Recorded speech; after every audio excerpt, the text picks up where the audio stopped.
What's up guys, I'm Goramoth and welcome to my top 10 games of 2013. Yes, this video is a little bit late. It was originally intended to come out on the last day of 2013, but due to a bunch of unforeseen circumstances and me being away over New Year's, it ended up not happening. However, it is here now, so let's cover the rules I used to put this list together. First of all, it is the top 10 games of 2013 that I personally enjoyed, which means obviously it is my opinion. I'm not putting games on here just because they're reviewed well. Equally, I'm not putting on games here that I didn't play. So yeah, I had to play the game and I had to like it. That's pretty much it. Additionally, the game had to be released in 2013. No betas, no pre-releases, no alphas, none of that stuff. The game actually had to have a release date in 2013. For example, you won't see Starbound on this list because it's a beta. And that pretty much covers all of the rules. So let's jump into the actual list. Number 10. Rogue Legacy. It's no secret to people that I love platformers and I love roguelikes, so I mean, this being on the list is an absolute no-brainer. When this first got announced and I saw the previews for it, I instantly fell in love. I downloaded the demo because I pre-ordered the game, and I put so much time into just the demo that this game 100% deserves a slot on this list. I mean, I put so much time into the demo and completed it so much that I eventually just started doing naked runs of it. I'd boot up the demo, play through as much as I could without dying, and then as soon as I died, delete the save and go again, and just try to complete the boss that was in the demo on that one initial run. I love this game, it is absolutely fantastic. And when the full game came out, it was no exception. I sunk just as many hours into that and loved every minute of it. So what is the actual game? Because I kind of maybe have forgotten to go over that. Yeah, it is a sort of side-scrolling platforming roguelike type game where you explore a castle, hunt monsters, gather gold and treasure, and when you die, you take control of one of your heirs and continue onwards again. So it's sort of like, it's got a nice mix of the permadeath you come to expect from these kind of roguelike games, but with progression, because when you die, you get to spend the gold you made on your run and take control of, like I said, one of your heirs and go straight back into the castle. But its layout changes because randomly generated levels, so you get this sense of progression, but you still get the risk of the permadeath that you come to expect from roguelike games, and that's why I love Rogue Legacy, and that's why it's my number 10. Number 9. Antechamber. Antechamber came out way back at the start of the year, and it's basically a first-person puzzle game. I guess the closest comparison will probably be Portal, but they kind of play quite differently. In Antechamber, you explore this extremely uniquely graphical world that's both very colourful and very plain. It's kind of weird. You'll see what I mean as you watch the footage. Basically, you get thrown into this maze with little guidance, and you kind of work out these puzzles, I guess, but it's more sort of the world is bending, and it's really difficult to describe, honestly. You kind of just wander around this maze and you get these subtle hints as you discover stuff, and it's almost like this journey of self-discovery.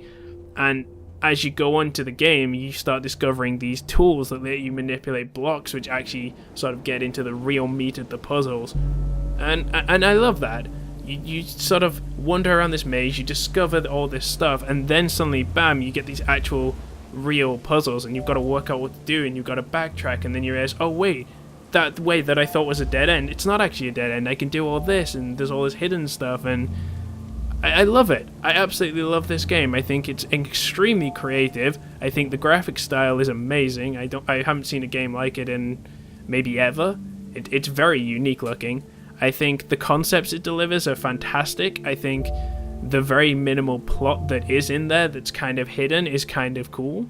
Like, it's not even really needed, but it's kind of cool that it's there, and there's secrets and hidden stuff. Hell, there's a bunch of stuff in there that, at least last time I checked, people haven't even worked out what it does. And I love games like that. So I mean, that's why Antechamber's on this list, and that's why it's number 9. Number 8. The Showdown Effect. The Showdown Effect. I covered this game ages ago, back in March when it first came out and during its beta. I did a show on it called The Rundown, which was sort of my review of it, I guess.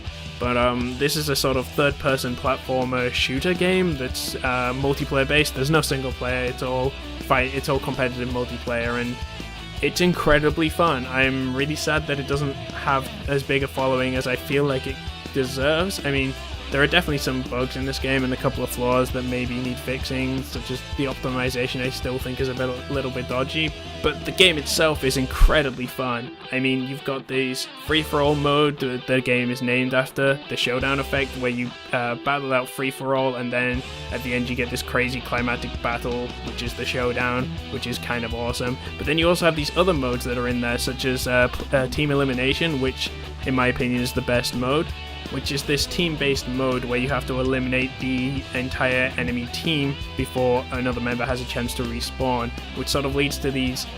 You can get these really fast rounds where the entire enemy team just gets wiped out in a second and the round's over, but at the same time you can get these really tense rounds where you manage to wipe out 2 of the enemy team and the last guy is like evading your stuff and is trying to stay alive desperately and watching his teammates respawn counters tick down, and oh man, it can get so tense.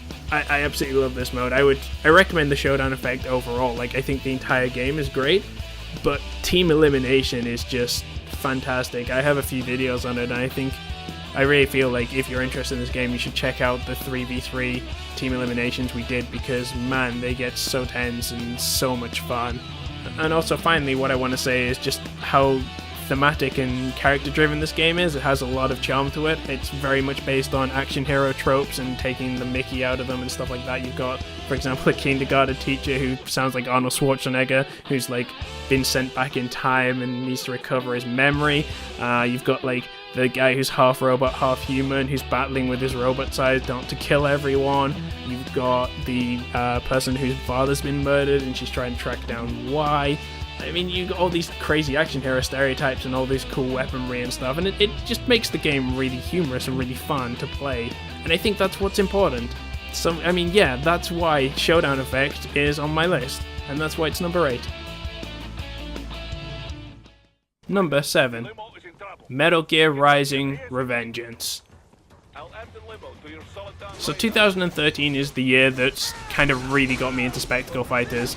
Before this, I wasn't really a bigger fan of them. I didn't really enjoy, I guess, DMC or God of War. I didn't find those games that much fun. But then I discovered this game and some others that may or may not be on this list, and I fell in love. Metal Gear Rising Revengeance is incredible. It is stupid, it is over the top, and it is so much fun. I mean, I love the Metal Gear universe anyway. I do love ridiculousness in games, and Platinum Games took this franchise, they put their own spectacle fighter spin on it, and they just ran with it. I mean, I'm only showing stuff from the prologue in the clips you're seeing above, but I mean, just look how ridiculous this is already. You fight a Metal Gear Ray, for God's sake. You know, those things that you fought a lot of at the end of Metal Gear Solid 2, they were like the climax? No, that's the prequel in this game. And you fight it not with like guns and stuff. You fight it with a friggin' sword, and it's fantastic. And the music, the soundtrack just drives forward, and it has this adaptiveness to it.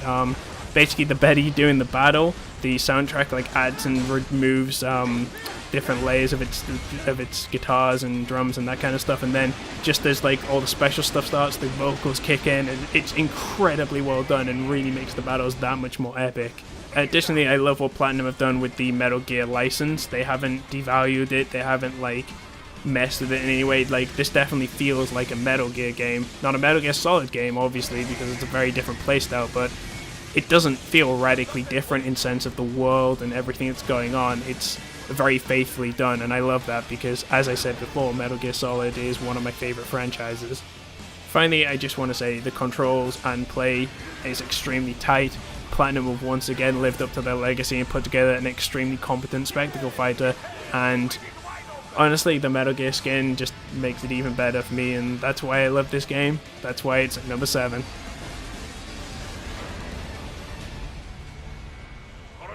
Very good, but do not rest easy just yet, huh? Number 6, Dungeonland. Dungeonland. I'm sure many of you remember the series I did way back at the start of the year with my co-hosts of the Fabulasti podcast. We did the Dungeonland series, where I was the DM for the most part, and I made their life miserable. I don't think I really need to say a lot about this game. I mean, you can just... those who've watched the series can just see why it's on the list. This game was incredibly fun at the time. I loved the DM mode, the fact that you could just mess with your friends and just drop monsters on them and traps and stuff, and it's just sadistic joy, really. I'm not even going to try and hide it. And I guess the only reason this isn't higher in the list would be because it was one of those games that's very short. It's a very short-lived spark for us. We had so much fun while playing it, but after a while, it just kind of dropped off the radar for us. And I don't know if that's the fault of the game necessarily or just us, but it doesn't necessarily devalue the fun we had with it at the time. So that's why it's still on this list, and it's still actually kind of high, sitting at number 6 on this list. So yeah, Dungeonland. That's why it's number 6. Number 5, The Wonderful 101. So yeah, I mentioned during the Metal Gear Rising bit that there might be another spectacle fighter on here, and yep, here it is, The Wonderful 101, another game by Platinum Games, this time for the Wii U exclusively, and man, this is, in my opinion, this is pretty much a system seller. This game is utterly fantastic. It takes the spectacle fighter stuff that people have come to know and expect from Platinum Games, but then puts this twist on it where you're not controlling one hero, you're controlling this whole group of people that run around as a group together and fight together and morph into weapons and just beat on stuff, and you fight these crazy robots and aliens, and it's completely ridiculous in the best way possible. It's super cheesy. You play these crazy, weird-looking superheroes. You have this crazy, awesome build-up music. The plot is completely over the top, and it's everything I wanted from a spectacle fighter, super cheesy superhero game. Yeah. Honestly, I don't think I could say much more. You should just really just check out footage on this stuff, and maybe if you enjoy these kind of games, looking into acquiring a Wii U at least to play this, because honestly, in my opinion, it's worth it. Additionally, what I love about this game is just how damn colourful it is. I mean, it's so unlike any sort of general AAA titles we tend to get nowadays. I mean, obviously, I'm not trying to dismiss all AAAs as being dark and edgy, but that's the sort of modern trend. You get these dark, edgy, gritty, grimy kind of games, and then Wonderful 101 comes along, it's just like, nope, just colour, all the vibrance, all of that, and then inside this package you just have this really meaty, excellent, well-responsive combat, and that just makes a fantastic game to me. So yeah, that's why Wonderful 101 is on this list, and that's why it's number 5.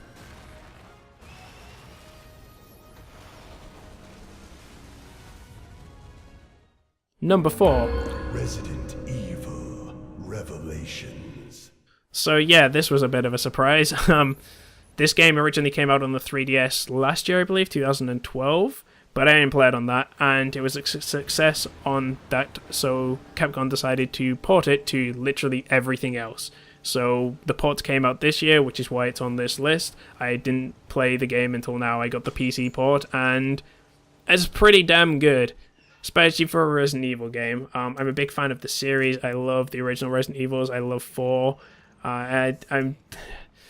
It's been hard being a Resident Evil fan. I mean, we've had so much disappointment in the last few years. We had 6, which is awful. We had 5, which was really underwhelming. We had Operation Raccoon City, which is just god-awful.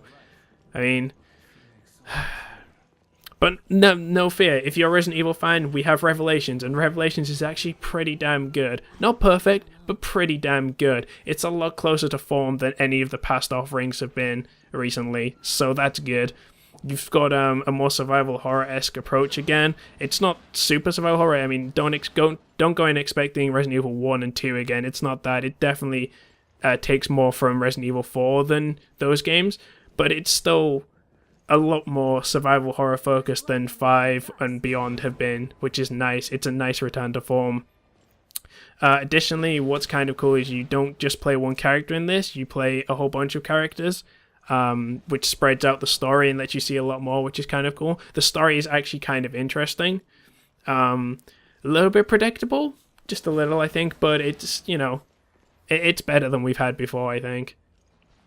Additionally, you have a little cool mechanic that was obviously part of the original 3DS release where you could sort of scan the screen. That still works kind of nicely. It's a nice way of sort of hiding supplies around without just putting them in weird camera angle hidden stuff, because you have free camera again. You don't have the fixed camera angles of the old ones, so I kind of like that. It's an interesting little mechanic.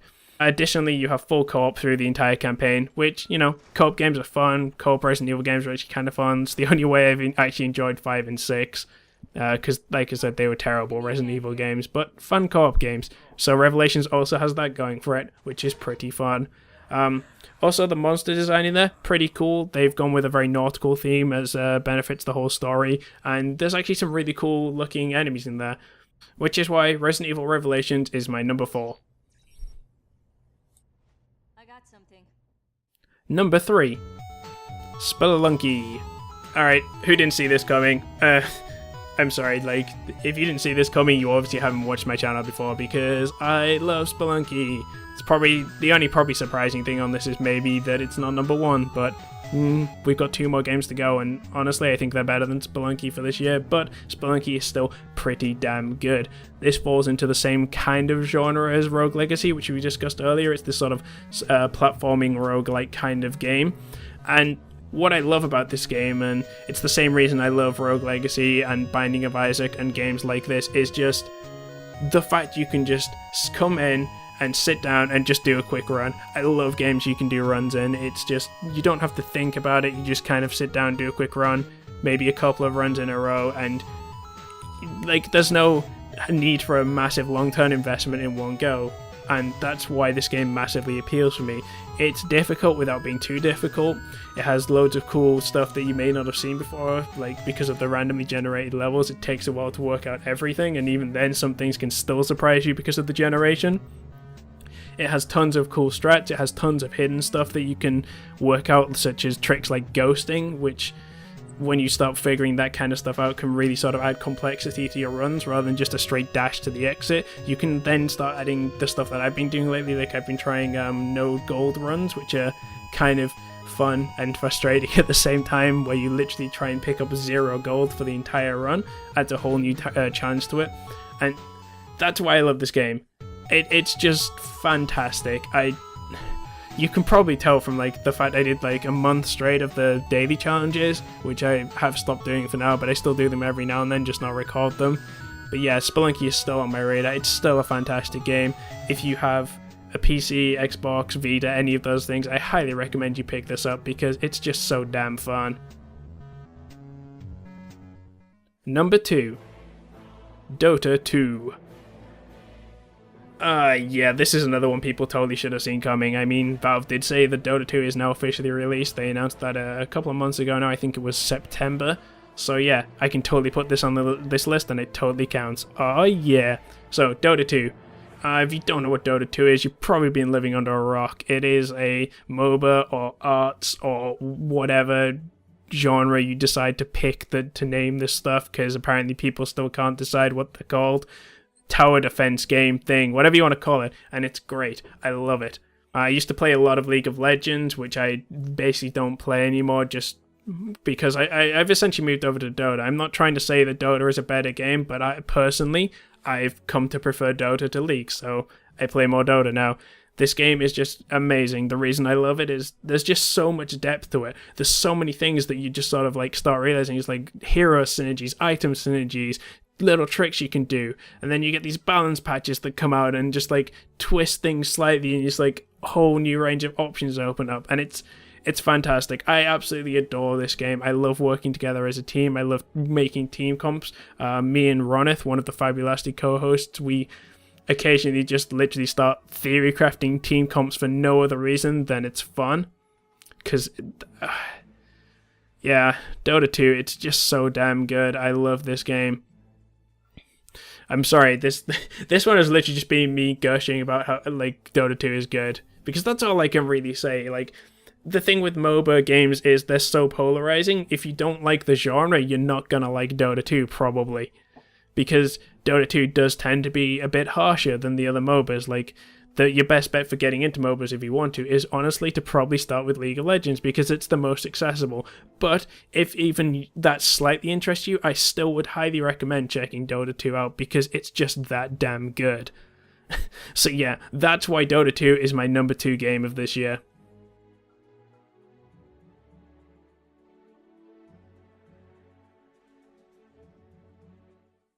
Number 1, Brothers: A Tale of Two Sons. So yeah, this game kind of came out of nowhere. I'd heard people talk about it. I'd heard TB especially just talk about how impactful it was on him, and I eventually did check it out. I have to say this is only a recent addition to this list. I didn't check it out until December, but I basically sat down and I played the whole game in one sitting, just played it through, and it completely blew me away. I did not see this coming. The mechanics of this game are just absolutely insane. They're amazing. They're extremely simple, but the fact that they connect you to the characters, it's what people have been talking about, how people need to stop treating video games as movies. They're not movies, they're their own genre, and Brothers encapsulates that exactly. It makes full advantage of the fact that it's a video game and it can do this kind of stuff. The mechanics themselves draw you in and make this emotional bond with the characters, and the puzzles that you encounter, most of them are pretty simple, but they're damn satisfying to pull off. And then you get to the ending and the story, and it just... I'm not gonna lie, the ending hit me pretty hard. I found it extremely emotional. I haven't... It's Bastion level kind of ending. If you've played Bastion, it's that kind of emotional level. I absolutely loved it. I would highly recommend people play this game. You need to experience this, whether you like it or not. You could come out at the end and say, I don't see what the big fuss is about, and that's fine, but at least you played it. People need to play this game. It is not overhyped, in my opinion. Everything that people like TB and others have said about this game, in my opinion, is completely true. Please go and play Brothers. Don't watch a Let's Play. It doesn't convey the same thing. You have to actually be playing the game. That's all I'll say. So yeah, my game of the year for 2013, Brothers, A Tale of Two Sons. And that brings us to the end of my top 10 games for 2013, and I really hope you enjoyed this list. I'm interested to hear what you guys think. Feel free to leave comments saying whether you agree or disagree. I think I'm wrong, I think I'm an idiot, that kind of stuff. I will be hopefully producing more videos in 2014. I know 2013 has been a bit spotty. Like, I've had periods of like tons of videos and then I've gone a bit idle and stuff like that, but I'm going to try and be a lot more consistent this year in 2014. And yeah, I've got a lot of stuff planned, and hopefully it comes off, because there's a lot of cool stuff I'd like to be doing for you guys and showing off a lot of neat things. So that about wraps up 2013, because that was a damn good year for gaming. Let's hope that 2014 is just as good, if not better, and I will catch you guys in another episode. Bye!